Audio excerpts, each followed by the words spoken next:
All right, good afternoon. Thanks for joining us on our first farmer-led webinar series hosted by DATCAP, UW Discovery Farms, and also UW Division of Extension. This webinar series is focused on planting new ideas and growing conservation within the producer-led network. I'm Rachel Rushman, and I'm the program manager for the producer-led program at DATCAP. We also have Dana Crystal on the call, and she is now in charge of the tracking efforts related to the producer-led program. We're really excited to partner with UW Discovery Farms and Extension on this webinar series. We are going to be including one-on-one conversations with farmers about specific conservation practices or methods, and then intending to facilitate farmer-to-farmer exchange regarding those practices and intergroup-related efforts. We will be posting recordings, notes of the webinars, and photos to the producer-led webinar webpage, which you can see a link on the screen right there. Also, if you Google producer-led webinars, you should also be able to easily find it on the DATCAP webpage. We want the information collected from these webinars to help facilitate more conversations about conservation and to help share lessons learned across the producer-led network. Our first webinar today will be focusing on interseeding rye into standing soybeans with Brian Malachewski in the Buffalo Trempealeau group. And then on April 7th at noon, we will be having a planting corn into standing rye with Tony Pyrick with the Dodge County group. So again, to sign up for these webinars, you would be going to that producer-led webinar page. Any questions can either be directed to myself, Rachel Rushman, or Erica Olson at UW Discovery Farms, and her email is erica.olson@wis.edu, and we'll be sure to share that at the end of this webinar. And then we should also have plenty of time for questions and answers at the end of the interview with Brian. And so then just a couple quick notes before I hand it off to Erica. DATCAP had a successful producer-led annual workshop with over 100 attendees this late February, and we will be sharing the results and lessons learned from those breakout sessions hopefully in the next week or so. And then we also had the producer-led grant reports due on February 15th. So now we will be compiling all of that individual report information to create our biannual impact report for the program. And that obviously will be shared with you all as well once that's completed. So with that, thank you to our speakers for their time, and then also to the partners on this webinar series. And with that, I will turn it over to Erica.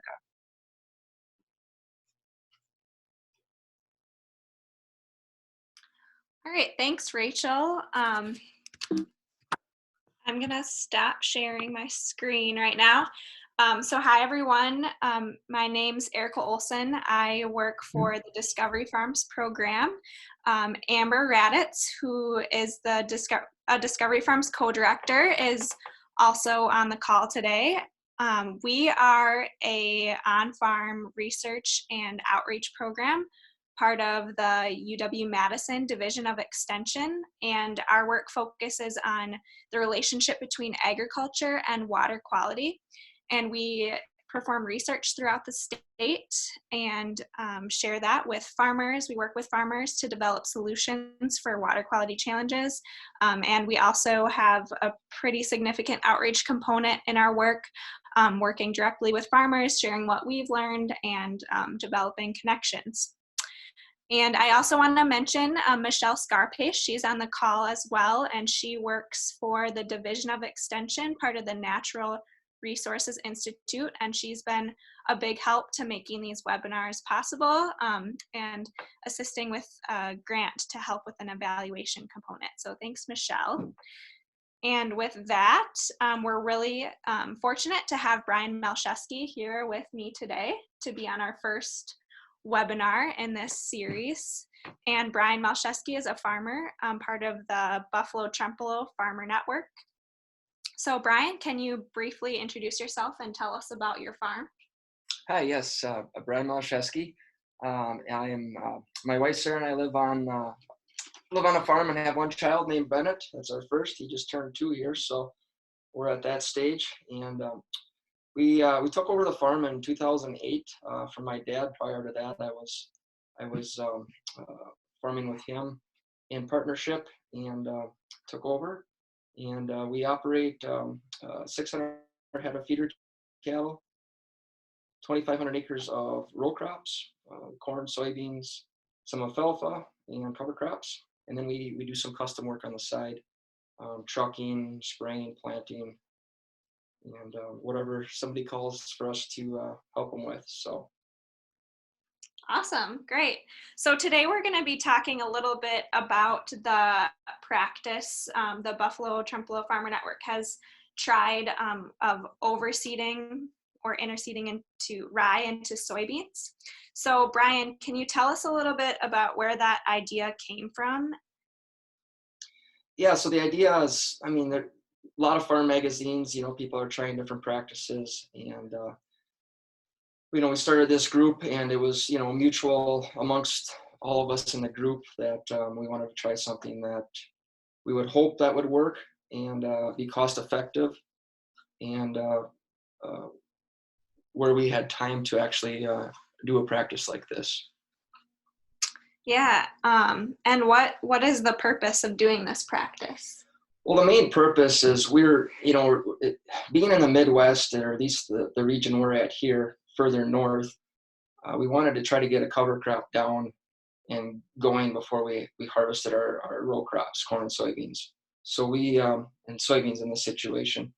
And I guess we were limited on time. I mean, the last 2-3 years, harvest has been getting later, it's been wetter, and it's been hard to get a cover crop in after that, or at least before a frost hits. So I guess that was the main purpose of trying to get a cover crop seeded, and soybeans seem to be the easiest versus corn for not ruining your crop per se. So we tried this here, and I guess we've been doing this practice now for 3 years, and what's, I guess, the part that is great about being part of a producer-led group is it's not just me trying the practice. I guess we have all the group members, so if it doesn't work on my farm, it may work on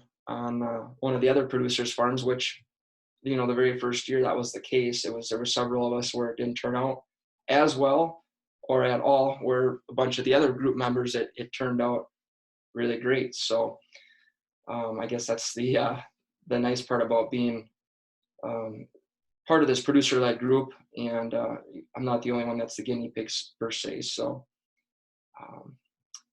yeah, that's cool. I'm going to pull up some pictures, and Brian, do you want to describe the practice on how you implement this interseeding process?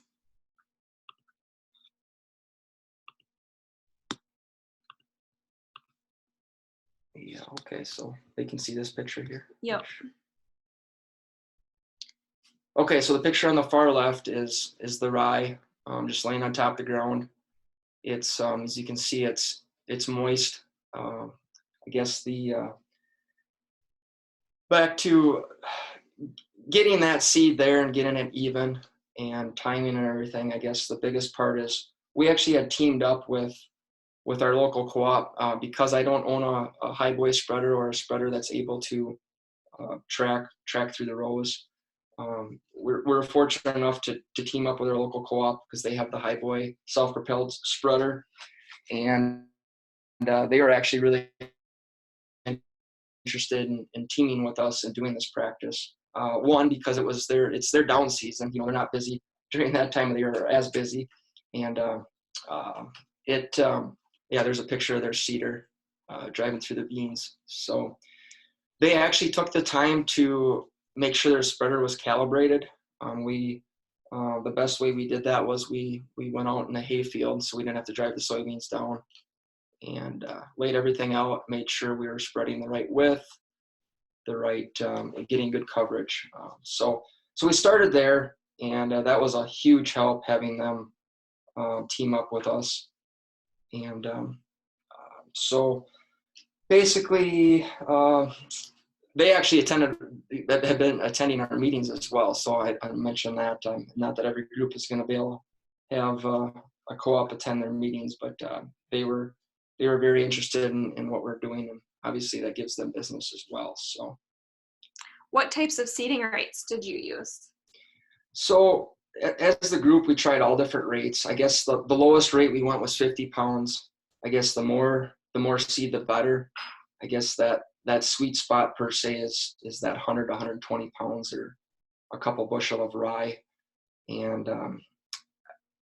I guess a bunch of us, some of us just did rye by itself, and then others did fertilizer with. I guess the best is to put fertilizer with it, so you get a better spread. You have more product, more density going out of them spinners, so you get a better spread pattern. Obviously, that costs more, but then your fertilizer is down. And I guess for me, the biggest part was if the rye fails, you still have your fertilizer out there for the next year. So it's crazy to think, but doing this when the leaves are dropping on your soybeans, I'm actually, I'm gearing up for next year, right? So I don't have to spread the rye turns out, it's there for my burn down in the spring. The seed bed's ready, the fertilizer's there, and usually fertilizer's cheaper that time of year too. So that's another plus. I have tried clover at a 2-pound rate along with the rye, and the clover did turn out. We only did it 1 year because I didn't feel the clover got big enough. It was there, it was growing, but the cost of it along with the rye, I didn't think it was cost effective to use it. So not saying it can't work, but for that short of a growing season where we are, that cost wasn't probably going to work. So I guess I don't know if we want to talk about the costs right now, or Sure. I can go into that. Yeah. So, you keep it cheap, right? I mean, cereal rye is relatively cheap. It's, different costs for everybody, but at my cost, I'll just use recent, the application cost $8 an acre, and 100 pounds of rye was $14 an acre. So, you can do it as cheap as $20, $22. That adds up to, you add some clover in there and you have $6 an acre. And the fertilizer I was using was just straight potash. Well, actually, potash with gypsum. Potash was at a 200-pound rate. That's $27, and gypsum at $5. So you can get up to $60 an acre if you wanted to spend that much, which sounds high, but again, your fertilizer's down that you're going to put down anyway for gearing up for next year's crop. So $20 to $60 is that range, but as cheap as $20. So it's I don't know the herbicide one. Yeah. Do you plan on doing this practice again? Do you think it's something you'll implement every year?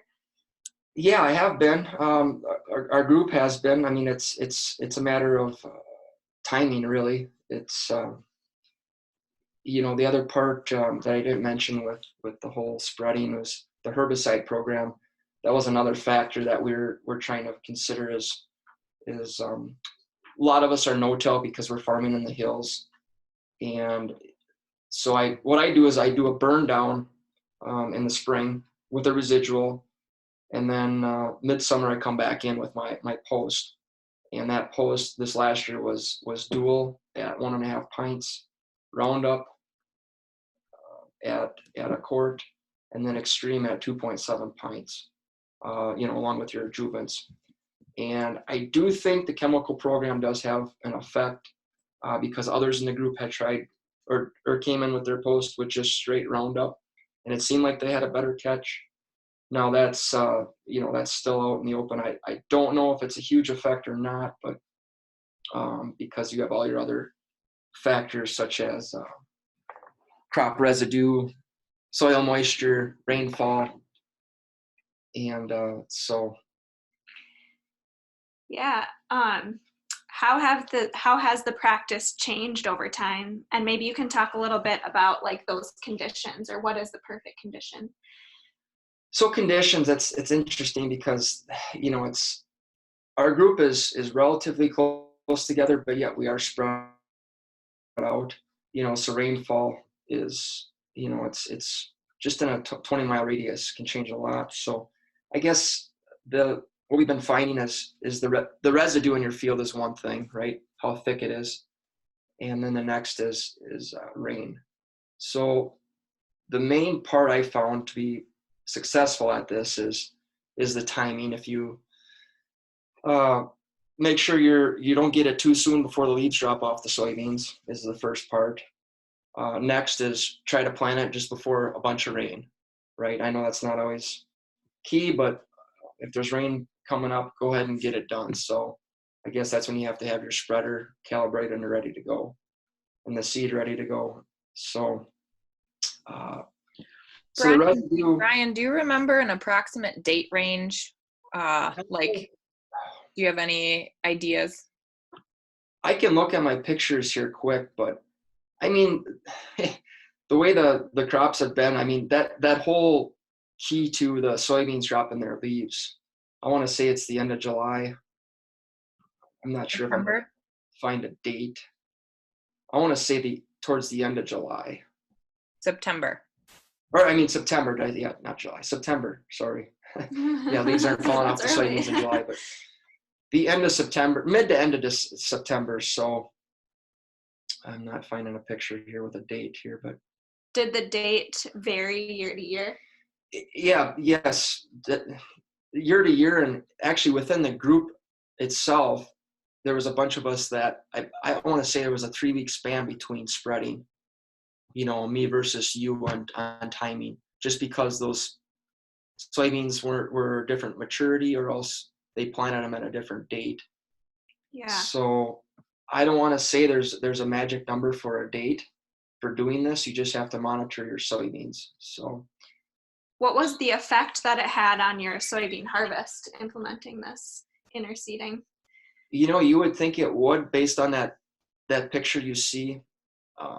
That field actually, I don't know if you can't see the rinrow, but we actually rinrowed that field because I have cattle. We need bedding, and I actually round baled right behind the combine with that rye there. And that the top of the rye, yes, there was a little bit that came in the header, but it's so fine and lush that it doesn't affect the harvest. Now, granted, I wasn't going to leave that field for last to harvest based on that growth. Now, I don't know if you'd ever not get your soybeans harvested in time. I don't really see that being an issue. So, it's going to be spotty, and these pictures are obviously my nicer pictures, but so that's really not an issue, the harvest part. Was there any other challenges into implementing or initial benefits that you saw after the first couple of years? Timing's the biggest part. I didn't mention, that's another question that is always asked, is how much are you losing by spreading this cover on your beans? Because obviously we're running the soybeans down. So you have to keep in mind there's the spread pattern. We're spreading at 80 feet with a pretty consistent spread pattern. So you have that part, and then as you can see in the pictures, I'm doing this on 30-inch rows. Now, not every field is standing perfect, so yes, they've knocked some down. I would say this is about a bushel an acre, if it's even that. Your headlands are obviously going to get driven down the most. But if there's a field that I planned on doing this and it's really lodged, because some of those soybean varieties can lodge, I just don't do it. And so we try to pick the fields that are somewhat standing, and I don't do this on the steepest slopes, so that way we can track the row if we have to. But it really is surprisingly, you really don't run that much down. So benefits versus the risk is I feel back to timing. As a group and as me personally, what's your time worth in the fall when you're trying to get that crop harvested? You don't want to be out there first putting your seed down. And then the growth aspect, right? So you see that growth there, it probably grew another few inches before a frost, and then it was ready to go come spring to grow even more. So, you got to weigh that factor out. Everybody's going to be different, but you look at those pictures there. I mean, you have, the from not having soil erosion to actually having a nice seed bed to drive on for harvest. We weren't mudding up the field or the tires. So You mentioned earlier that you used the Highboy from the co-op. Can you talk a little bit about their involvement and what sort of other resources that you used to implement and what their availability was like to help out with this practice? So yeah, I guess they were all about doing this. I mean, obviously it gives them a business, but just from the standpoint of if this takes off, I mean, if more and more people do this, then it's worth their time too to have the spreader calibrated and go through the motions, which in this case, our group was plenty enough business for them to get it calibrated. And I'm not saying you can't do this on your own. If you have a spreader that has, even if it's a pull type with the tall, narrow tires, I really don't think you're going to run that much down with even a pull type. I mean, I would do it if I had the pull type with the skinny tires. And again, just, pick the fields that are standing nice and ones that aren't that steep that you're going to run down that much crop. How many members of your group tried this out? Oh, it varied from year to year, but between 6 and 8 of us would try this the last 3 years. And yeah, the variability was all over the board. I mean, I personally had, in the same year, had some farms that didn't turn out hardly at all, and other farms that were just like those pictures you saw. And that was done, within a few days of each other. And so that goes to show that the conditions, based on rainfall, based on crop residue, maybe even the height of the soybeans and when they're dropping their leaves, because every field was a different maturity bean. Each one was a different stage in leaves dropping off. Is there anyone that picked up this practice beyond your producer-led group that you've learned of? I know there's other people out there doing this. I mean, it's not new. It's it is a tough thing to swallow when you're out there running soybeans down. I mean, the co-op was like, "Are you sure you want us to come out here and drive your beans down?" And we're like, "Yeah." I mean, the results are.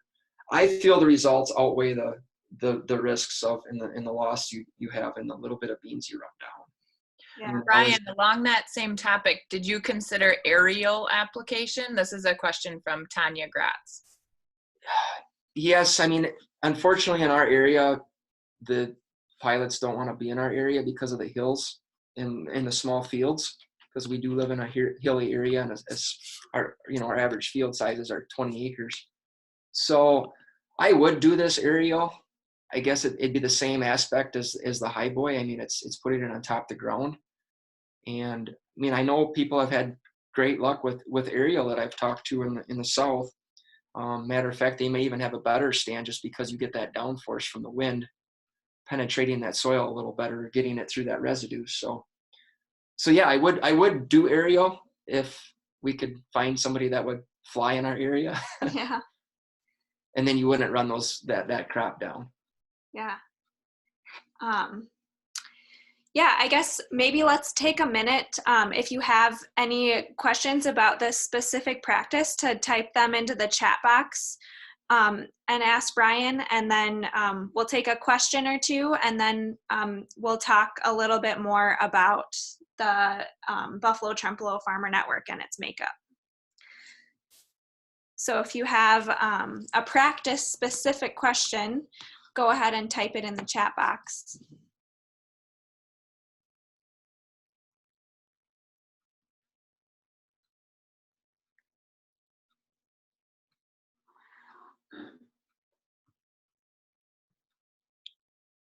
Brian, here's a question from Sauk County. Did you have any total failures? Yes. Now, not on the same year with all of us. So not every field, like I said earlier, not every field turned out the same. And I think a lot of that had to do with, like I said earlier, the soil, the rainfall, when the soybeans drop their leaves. But yeah, I had some farms that, I don't want to say it never turned out, wherever the tire tracks were, that rye was up right away, or a bare spot in the field, or edges where there wasn't as much crop shading. I guess that's why it's so key to wait until those leaves are dropping. You would think you could get it out there sooner, but if that seed, I guess the one year it failed the most was the seed. It was really hot. The seed had gotten, or no, it was just an average temperature. The seed got moisture, it germinated, like in that one picture where it was sprouted. And then it got super hot. I mean, I think we even hit close to 90 that day after it sprouted. And I think that heat had killed that seed. And I think that's why other group members, it turned out that same year, because they had done it at a later date. So can you predict when the exact time is? No. I guess there's no bulletproof date or timing, but I guess that's what we have learned is spread it out amongst your farms, spread it amongst the area, and biggest part is shoot for that rainfall. So then we have another question too. Do you think you were able to get into fields earlier in the spring compared to other fields without the rye? Yes. And like, Great. those pictures earlier showed that mat. You can get out there and not track your field, rut it. And it's definitely been an improvement, especially with the last, 2 to 3 years. That's the biggest challenge. A lot of people, say, I would have did covers if I could have got them down. So this is a way to get them down, at least that portion of your covers. I still do covers after corn and beans, if the time permits. But like this last year, the wettest year we've had ever, that was the only cover I had gotten down, was what I did on the soybeans. So I'm glad I did a fair amount of acres of it. Another question comes from Carissa. What was your main reason or goal for using the rye cover? Was it soil compaction or erosion? All of the above. Being in the hills, erosion is obviously a concern. Compaction, well, rye isn't huge with compaction, but I guess by having that mat to drive on of rye, you're not rutting the soil, being in a no-till situation, which is a huge benefit. So really, there's no specifics. I guess the biggest part of doing this was to try to get that cover going before our season ends with that early frost or any frost coming. So. Yeah. Let's take one more practice question and then we'll shift gears a little bit. Okay, so we have one more. Can you talk a little bit more about herbicide carryover issues that you might have had? That's a tough one. I guess, with all the different type of beans now, it's we have a lot of options with chemicals. You're not going to be spraying the beans that late anyway in the season, so I really don't think it's going to be an issue. So you have to outweigh, if you have a weed issue, you can't not take care of it if you're planning on doing the cover, right? You've got to take care of your weed issues. So again, if that's the biggest concern with the chemicals and these resistant weeds that at least we have here, is everybody's afraid to so-called skimp on their herbicide program or cut back their rates because they want to do a cover. They're scared to do that because of the resistant weeds we have, especially the water hemp in at least this area. So moving forward, I don't see it being an issue. Is there a certain herbicide program? I guess you just have to use what works for you. And like I said earlier, most of those herbicide programs you're going to have down by mid-July anyway. So come end of September, I would say you'd be fine, because a lot of them are for your broadleafs, which aren't not going to affect the rye. Now, if you're going to start putting clover with it and other covers or cover seed, then maybe it's an issue. But I don't know if I answered your question, but that's my take on it. Yeah, good. All right, so now, Brian, can you talk a little bit about the Buffalo Trempealeau Farmer Network and talk about where it's located, maybe where the idea for the group came from, and what are some issues that you face in this watershed? Yeah, so we're very fortunate. I mean, most groups have teamed up with somebody. We're fortunate to have had Discovery Farms in our area, and that's who really got us started. And we teamed up with them, and they helped us obviously write the grant and get the group together. We first started this group. We looked at people that really wanted to try new things and be part of a group. I mean, we weren't looking for numbers. We were looking for, more of a quantity or quality over quantity. So I guess that's kind of where it started. Amber kind of got me going. Joe Bragger was part of the Buffalo group. And so that's why we formed our group called Buffalo Trempealeau Network, is because we're so close together as far as the county borders per se, and being in that same watershed, all of our creeks kind of run into one.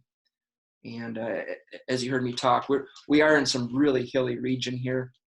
I have some fields that are close to 40% slope that we plant row crops on. So, that was the other aspect of covers from the soil organic matter to erosion control. So I guess that's where our group really got started. How would you define what a successful producer-led watershed group looks like? Oh, wow. Okay. So back to quality, I guess. I mean, you want to start a group that, people are interested in doing something new, trying something new. I guess having that the accountability, when you have a bunch of people together, it holds you accountable. It makes you want to try new things and stay with those, right? You're not on your own, right? I could do the soybean thing on my own, but if it didn't turn out, I maybe went to did it the next year.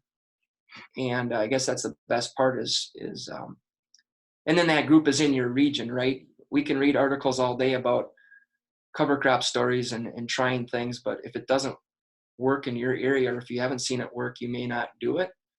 So I guess that's really what kind of keeps our group together is we all can piggyback off each other and make it work.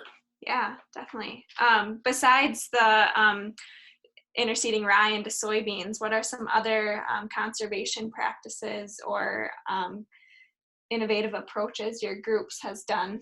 Yeah, so when we first started the group, we also did a nitrogen use efficiency study, and a lot of us were really interested in that because part of our group, I'd like to say our group is really unique. I know every group is, but we have dairy farmers, we have beef farmers, we have chicken farmers, we have organic, then you have your just cash cropper with no manure. So we really wanted to figure out this nitrogen part and along with the cover crop part. So there was a 3-year study on that, and we wanted to just really see like where, how much nitrogen is there when we start, how much nitrogen is our cover taking out, and then of course throughout the season, figuring out basically how many pounds of yield and nitrogen correlate with each other based on all our different, everybody in the group has a different strategy. So, I have beef manure, I buy chicken manure,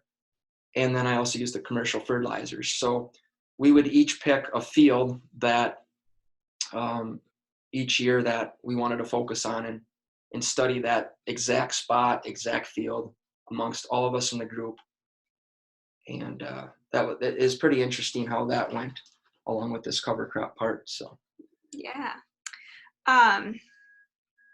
Can you share an example of a challenge or a barrier that your producer-led group has faced and overcome, or some strategies that you've used to face some challenges in your area or with your group makeup? Yeah, so I mean, like any group, life is busy. We're trying to keep a group together, I guess, to to stay strong and just move forward. And it is back to that quality. I mean, of the group is you want people that either have an issue that they want to address amongst everyone, or just plain having everybody on the same page of, hey, let's get together. I mean, it helps to meet on a regular basis. It helps to have a spot that, like for us, we keep the same spot, the same location.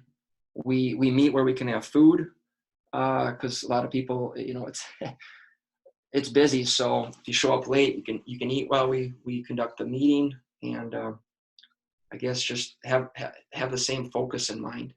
And like I said earlier, working with a group like Discovery Farms and now Pheasants Forever group, we that holds us accountable too. When we have like this nitrogen use efficiency study, we had that in place. We had our cover crops with the interseeded and the soybeans. When you have things going on, the group wants to get together because we want to know what the next step is. So, have you noticed any differences in your community as a result of the formation of your producer-led group? Definitely, there's a lot of talk. Hey, how can I be part of the group? I guess how we got our name out there too is not that we need our name out there, but each year we would also do the educational part of this, which we would share. We wanted to share our information, right? So we had what we call the Farmer Forum each year, where we would get together, have a meeting for the community, anyone invited, and advertise that and share our information. So we would have a farmer panel along with certain farmer speakers. And each year, I thought we really did a really good job the last few years of putting this together. We would somehow, the word gets out, and we would find a farmer in our area that's not part of the producer-led group that is doing an innovative practice, such as interseeding or double cropping with a cover, and getting 2 crops off along with a cover, Mm-hmm. and have them come to our group and speak along with our group, and having a farmer panel.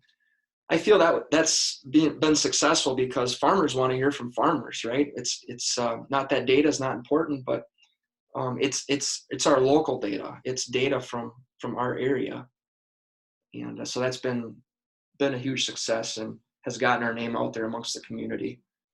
Do you think farmers are feeling more connected and socially and to one another because of the group? I think so. I mean, it's hard for us to always share our ideas. I guess us farmers, it's not secretive, but I feel like, it's things that we do, we maybe don't want to share with the neighbor. And this is something that we can share amongst us and within the community. And of course it's doing good, right? It's benefiting everybody. And it also shows our county workers, our extension, our the NRCS people, the list goes on. They know what we're doing, and they can learn from us as well. So that these practices, even though it may not be in the computer system for them to implement into our plan, even a 590 manure plan, it's some of this data is it even helps with that. So it's just good all around. Yeah. Is there anything else that you want to share about your producer-led group specifically? Oh. Anything we missed? If not, we'll take time for some more questions also, if you want to be thinking about that and typing those in the chat.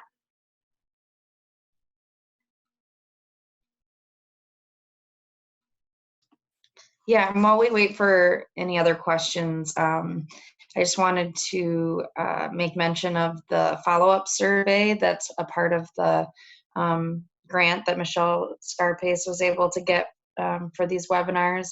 So that will be sent to everyone's emails who registered for the webinar, and then that will also help us improve these webinars in the future and future topics.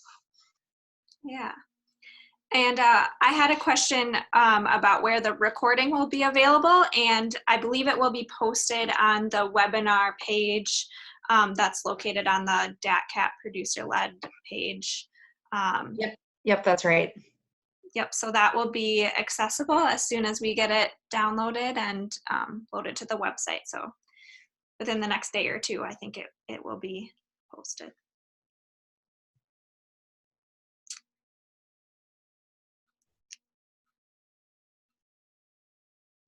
Is there any more questions for Brian about the Buffalo Trempealeau Farmer Network or overseeding into rye or into soybeans, rye into soybeans?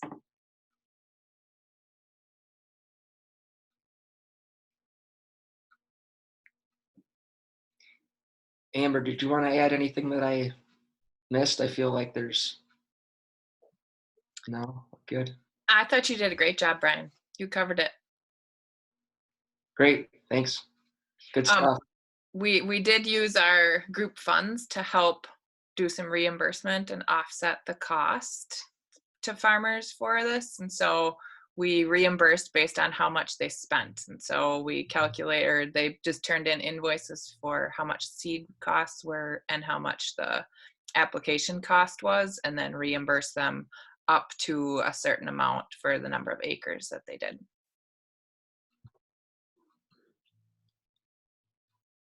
Did you do all of your soybean acres or just a select few? I did a large percentage. This year I did do 500 acres, on which, it's crazy to think you run that many soybeans down, but it turned out really well this year. Again, we had moisture. Yeah.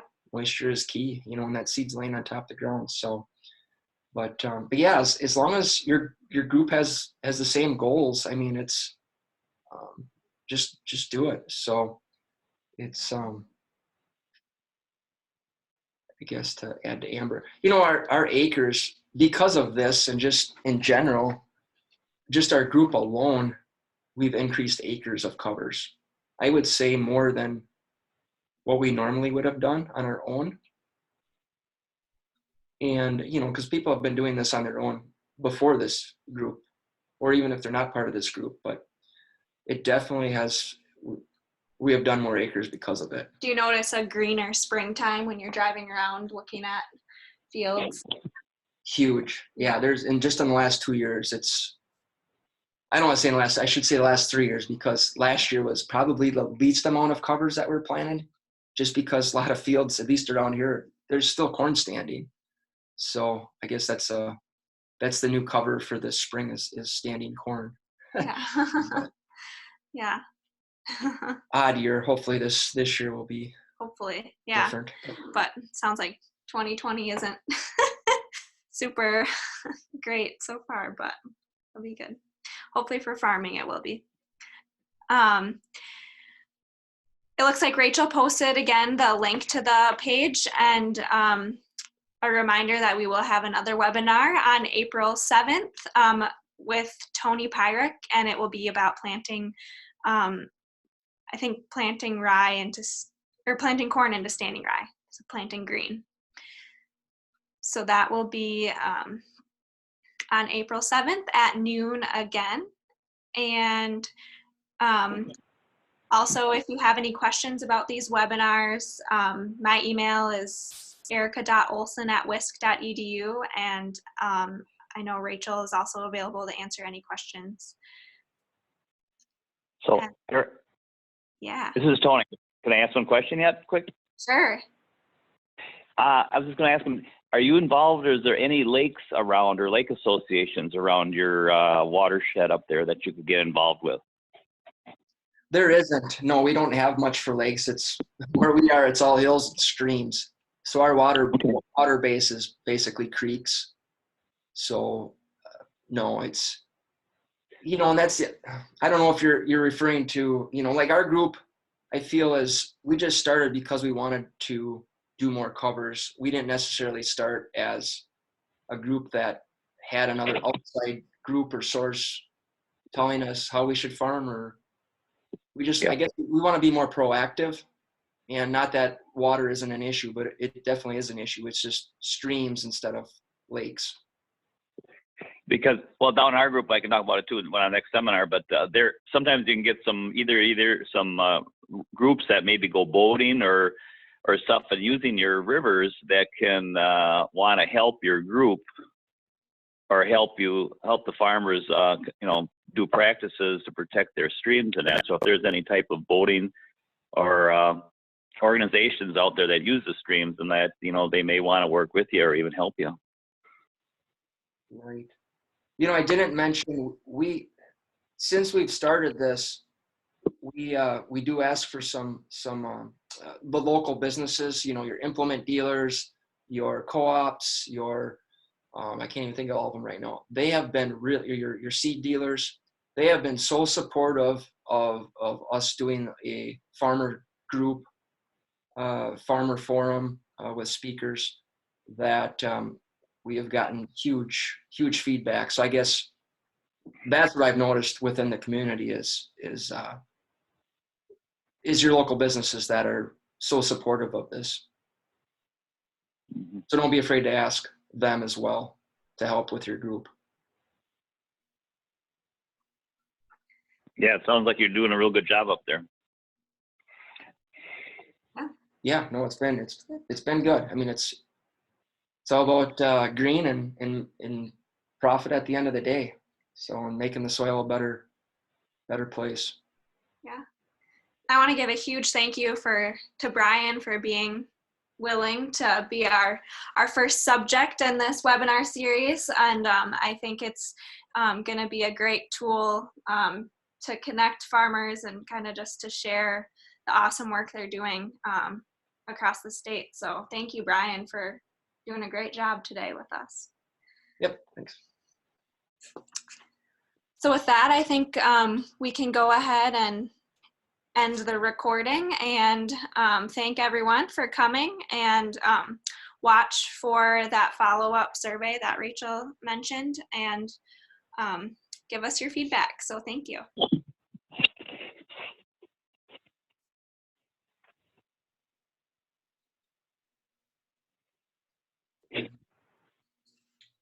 Thanks, everybody.